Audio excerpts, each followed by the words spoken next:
समय काफी कमजोर हो गई थी। बात करते हैं अर्थव्यवस्था की, तो यहाँ पे आर्थिक स्थिति में देखें तो भारत काफी समृद्ध देश था। यहाँ पर हीरा जवाहरात जितने प्रकार के रत्न थे वो सारे मौजूद थे।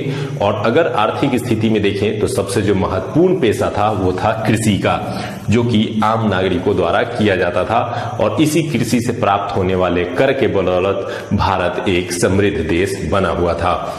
कृषि चूंकि अधिशेष होता था, अधिशेष का मतलब है जब भोजन करने के बाद जो अनाज बच जाता है उसे अधिशेष कहते हैं। जिस देश में भी कृषि उत्पाद अधिशेष होता है उस देश की आर्थिक स्थिति अच्छी होती चली जाती है, क्योंकि उन्हीं अधिशेषों को बेच करके अन्य व्यापार एवं व्यवसाय को बढ़ावा दिया जाता है। तो इस समय सल्तनत काल में अधिशेष की स्थिति थी, इसलिए सल्तनत काल का जो आर्थिक स्थिति है वो काफी मजबूत था। इस समय उद्योग भी थे, ऐसा नहीं है कि भारत में उद्योगों का विकास नहीं हुआ था। इस समय भी उद्योगों की स्थिति देखने को मिलती है। मूल रूप से कपड़ा उद्योग जो है सबसे प्रमुख उद्योग था। तो कपड़ा उद्योग सबसे प्रमुख था और कुछ अन्य उद्योग जो स्थानीय स्तर पर हो सकते थे वो होते थे।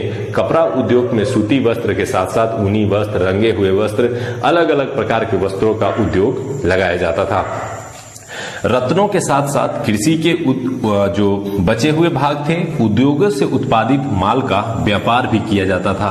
ये व्यापार मूल रूप से भारत के अलग अलग भागों में तथा मध्य एशिया तक इसका व्यापार किया जाता था। अर्थात आंतरिक व्यापार के साथ साथ बाह्य व्यापार भी संचालित किया जाता था।